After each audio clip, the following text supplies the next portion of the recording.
changing. We're flying high, creating a complaint-free world. No more, no more complaining. People, their lives are changing. We're flying high, creating a complaint-free world. No more, no more. Speaking of interesting conversations, and joining us at a much earlier time zone in Texas is my guest today. His name is Mike Hoffman. He is a professional speaker, and his bio says that he spent 30 years working, or has spent 30 years working with organizations on igniting and equipping cultures of ownership and people of influence. Now, more than ever, we need to own our behaviors. Amen to that. And we're going to jump into that in detail. We also need to own our interactions and success, Mike says. We all need to be positively outrageous. Now, that is a cool term, and we're going to explore that quite a bit.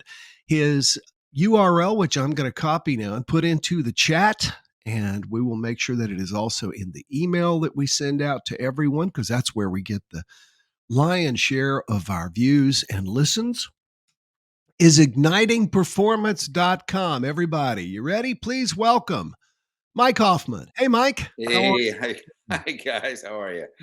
Good to be here. Thanks. Well, good. And you are where in Texas? Did I see? Carrollton, Texas, just north of Dallas, a little bit. Oh, okay. Carrollton, Texas. Let me see if I can find. Here we go. Become positively outrageous.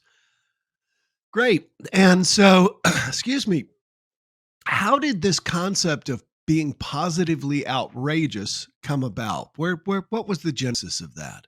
Well, the term positively outrageous came from a book that was written by T. Scott Gross, which is one of our partners for the company Positively Outrageous Service back in the 90s. It was the book.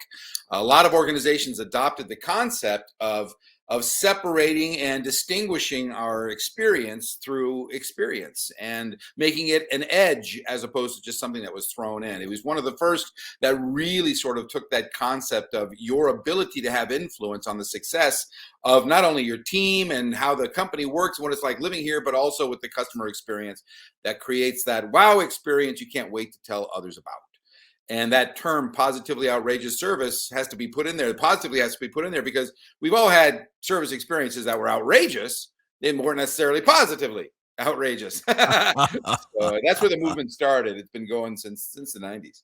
I absolutely love that. And yes, when you said that, I was thinking, of course, positively outrageous as in Disney, as in just great service.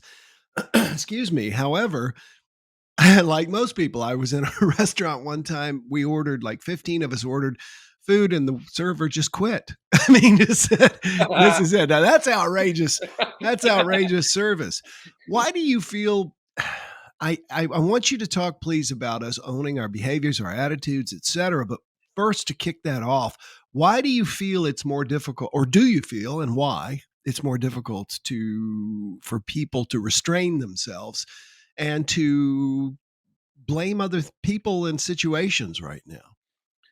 Oh, I think, first of all, I think we're all in charge of our actions. As a matter of fact, that's the call that we have to revamp and get back into. I think our psyche, just reminding ourselves that I'm not really a victim of what's going on. It's still my choice to react to everything. And there's so much happening in the world right now that I think we all need to be reminded that I'm not responsible for everything, but I am responsible for what's happening in front of me, especially with the person that's in front of me. So so we're really trying to attack and kill that victim mentality that is so easy to have surround ourselves with these days by the choices that we make. You are quite powerful with the people that walk away from you or that interact with you. And that's really where the battle cry lies. That's where the skill lies, is that I'm going to own this. I'm going to own you. And I'm so glad you got a hold of me today versus anybody else. So that's what we mean by choice, and really owning that interaction because of the influence that you have.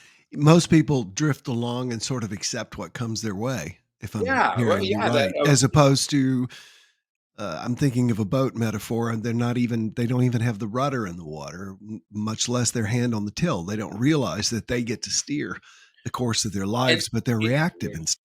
Oh, you betcha. It is so easy to feel that way today too, with just with all the things that are happening around the world, with the things that are happening in Ukraine, the COVID. We there are so many massive things that are influencing our lives that we kind of forget that I still have massive influence right here, and to hang on to that. I'll give you an example. When COVID first hit, our family, we are all trying to figure out, this is massive, this is huge. Everybody was isolated and everything. And one of the things my daughter did with her two daughters, which was awesome, because we were missing our grandkids. And all of a sudden, we look out the window. We get a call saying, "Hey, look out the window!" And this is when everybody was really locked in. Everybody was locked down. We didn't know what's going on, afraid to touch anybody. And their car drives up, and her window rolls down about 3 inches, and this tube flies out the window, and they haul off. And we ran outside and look at the tube, and the kids had gotten on the ground, and they're 4 or 5 years old. She had gotten them on the ground, and she outlined them in construction paper, the big long butcher paper that you roll out. And it was a drive-by hug, is what it was. And it was everything. That really stuck with me because it changed everything. And we had a lot of fun with Wow. it, and we never stopped. And that's what I'm talking about. Well, that sounds like your concept of loving louder. Oh, absolutely. Talk about loving louder. What does that mean, and how do we love louder? This book was originally written with the concept of, how do you bring love to the workforce? How do you bring love to our teams? How do we bring love to work? And loving louder to me is, we had some things happen here in Dallas that were horrific. We had a shooting here in Dallas that I remember my reaction to it that night, and everything closed in. Everything closed. As a matter of fact, I was ready to give it up and say, we've just gone nuts. We've gone crazy. I'm gathering my family. We're locking the doors. That's it. I'm done. Thank you, America. And I remember getting rather upset about that. And I got mad, actually. And what I got mad at was the concept of me closing in, because that's exactly what we need to do opposite of. And the concept of, when the noise of the world gets loud, especially negative, it is our challenge to love louder. It's the only way to defeat the noise in the world, is to be louder in us, in how we love. And that's where the term love louder came from. It's I a was battle thinking cry. of I was thinking of Dennis Waitley's definition of love, and if I can remember it, it is unconditional acceptance and looking for the good. And So looking for that the good. Yeah. it's those two things combined, and that ties in so well with your concept, because the idea of accepting what it is and looking for the good, as opposed to what most of us struggle with. I'm not accepting, and I'm noticing what is bad, And I mean, especially in other people and situations. yes. Yeah, I didn't mean to interrupt you. And to choose to react positively. It's not I agree. I really agree with that. And I love it as an action word. Love is an action word. So what can I do in this situation that stands out? And the concept for positively outrageous service is that wow experience you can't wait to tell somebody about. And that is an action word, like love. Mm. I was speaking with someone last week doing an interview, and something just hit me. And it is that, if I can recall, the way a lot of our customer service is in this country, it's usually people who are not the best paid. They're often the worst paid people. And we're expecting a positive customer service out of these people, whom themselves have probably never experienced exceptional customer service. And so I can imagine it's a challenge to get people to be positively outrageous who have experienced negativity in their life. How do we address that conundrum? I think you've answered it, which is, you have to address it. We work with organizations around culture, and the culture is what is the foundation of everything. You can't have two faces. It's very difficult to have a negative culture and then expect everybody to be positively outrageous in their service. It doesn't work that way. It's gonna show. But It's interesting. We ask a question when I'm working with an organization. We commonly ask a question. Hey, raise your hand if you've ever experienced those moments when you've done business with somebody or you interacted with something that, and just the way that it was done was so good that it made you go, "Wow, this I love working with these folks." And we have people raise their hand, and then we ask the question, "How many of you have experienced that in the last 12 months?" And all the hands go down, maybe one or two. It's very common, no matter where we go, and that's around the world, not just the United States. It's very common that there has been a lack of really positively outrageous service in our experiences, and the question is why. And for us, it comes down to culture. It's we have to reignite our cultures and our organizations, that this is not just a customer service person's title. This is what we do as an organization, and if it doesn't bleed through us, it's not going to bleed through them. So when we work with a company, we usually start on the inside. But sometimes we start with the leadership. The stinks, the fish stinks from the head, and that's you guys. So let's ignite you. We'll start there first. Yeah. And can you give me some examples of, in your mind, companies who get it right? I always like to throw out Disney and say, when people don't want to go to Disney because of the lines, because of the pricing and everything, I'm like, I sometimes want to go there just to sit in the restaurant and have the server serve me because it is so exceptional compared to other places. What are some companies that in your mind are getting it right or doing their best to improve? Oh, some of the larger organizations that you've noticed, Disney has always built their organization on experience. That was number one, was experience. And I know they've been in the news a lot lately, and that will be challenged. And it's even more important now to up the experience, because that's what we're looking for right now. It's got to be obvious. But classic organizations. As a matter of fact, I know that in the very, very beginning, one of the claims to fame for positively outrageous service was Southwest Airlines. In the very beginning, they were a small puddle hopper organization, and they wanted to build their organization around the experience itself. And they took actually the book Positively Outrageous Service and created their own program. They even called it Positively Outrageous Service the Southwest Way. And Wow. I didn't yeah, know that because I read the book, The Southwest Way, the which Southwest I Way. thought was exceptional. And it taught me so much. And I have a rule. I either fly Southwest or first class on other airlines because I have to get first class service on other airlines to equal Southwest. Yeah. Go ahead. Tell us more about that, please. Well, we've heard lots of stories around, which is really what creates that reputation, are the individual examples with outrageous service. And so Southwest went out of their way to create a lot of them in the beginning that people began to look for. Fun ways that no other airlines did. The way that they did their safety messages was legendary, and that started because the employees were empowered to do three things. And this is what Positive Outrageous Service book was based on.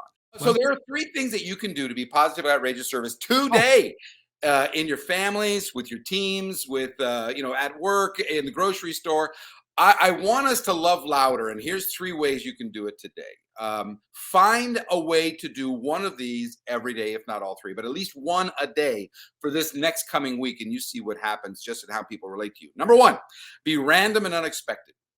Just find ways to bring the positiveness in a random and unexpected way. Go the extra mile. Do something that people are not expecting. This is where your humor can really show up. Send somebody a love note that didn't expect it. You're sitting next to people all day long that are doing fun things, that need to know, hey, I noticed that you are awesome today. I'll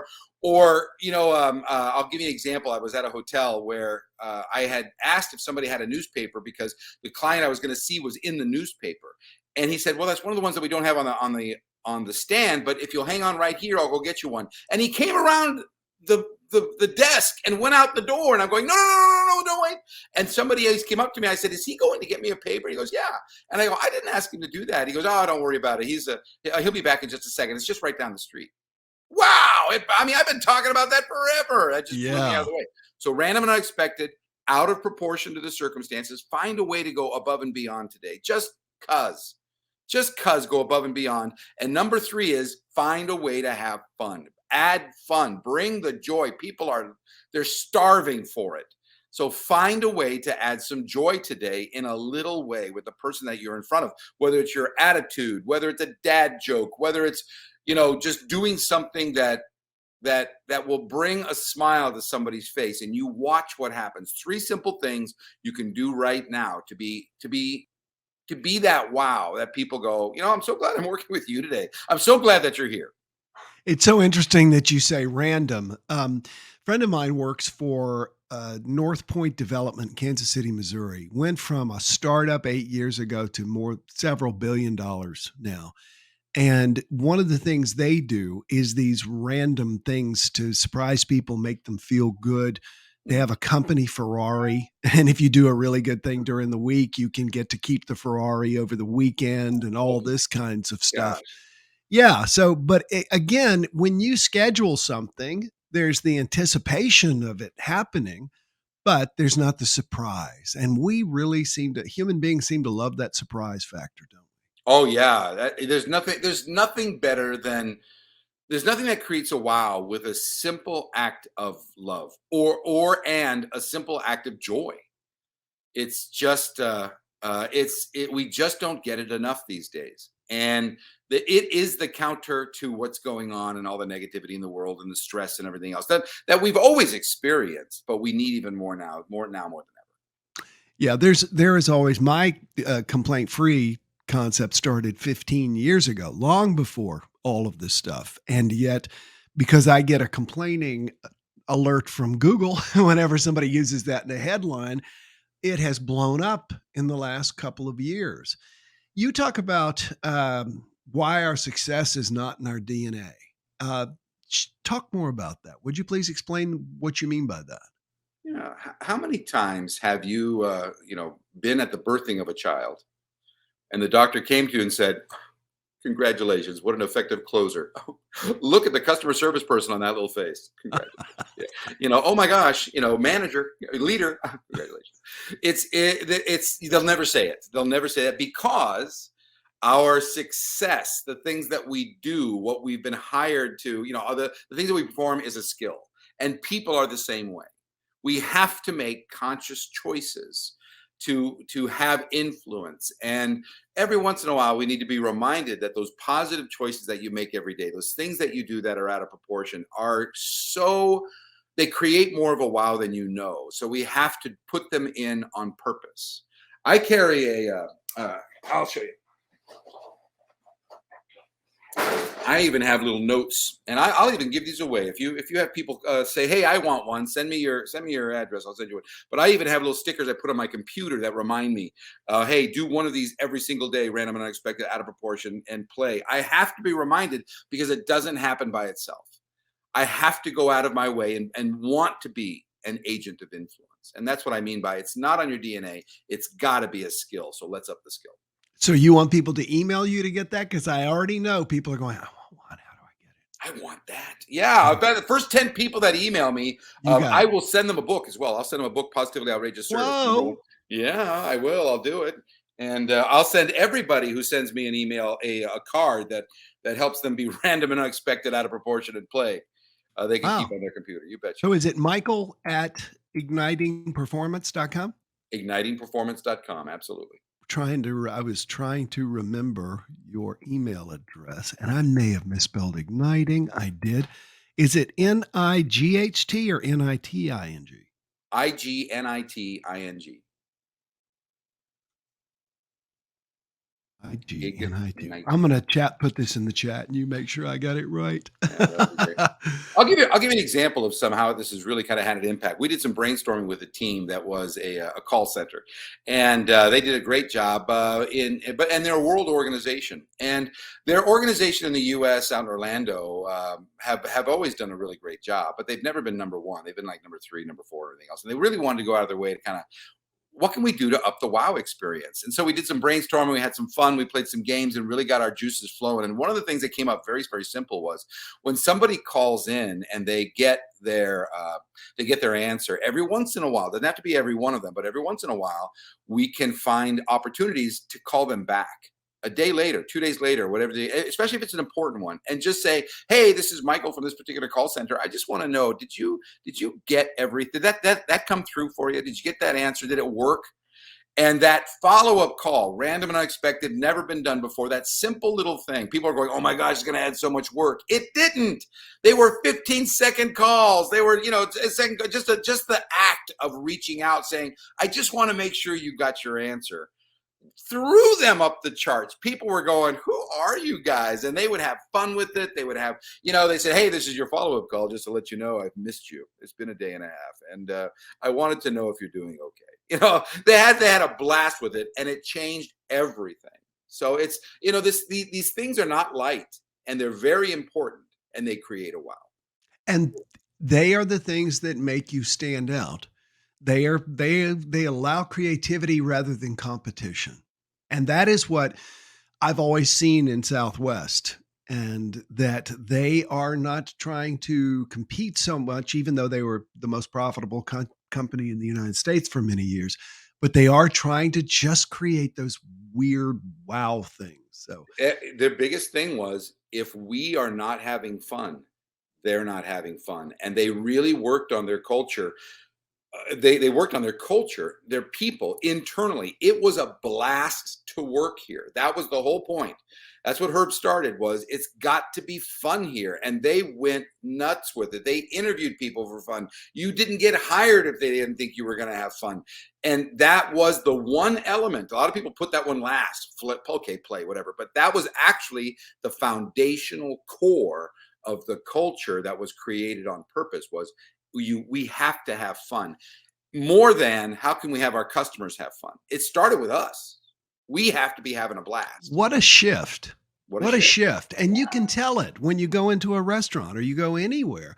If the people themselves are having fun, it just makes it a much more pleasant experience. And easier. So much easier. Yeah. Wow. Yeah. I know that a lot of my previous speaking clients have continued to listen to these jump starts, and I want to invite you to check out Mike Hoffman, ignitingperformance.com. If I were the leader of a small to large company, or even a huge one, I would want that culture of having fun, because as we talked the other day, the number one thing that's been found about good leaders versus bad leaders is both of them get the work done, but the bad leaders cause turnover, and retention is so important. So this is all exciting.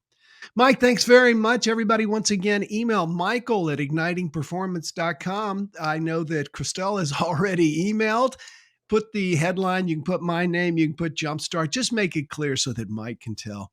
Mike, are you traveling to speak anytime soon? Yeah, I'm going to be in Orlando coming up pretty quick here.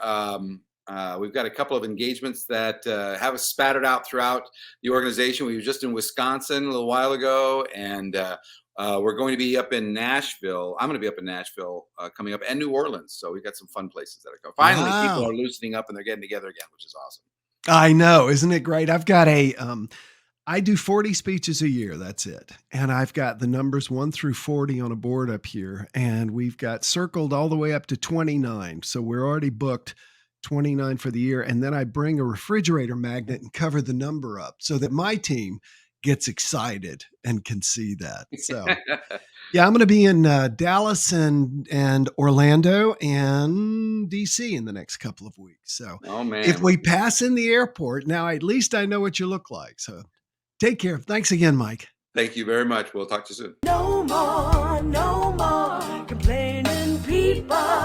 Their lives are changing. We're flying high, creating a complaint-free world. No more complaining people. Their lives are changing. We're flying high, creating a complaint-free world. No more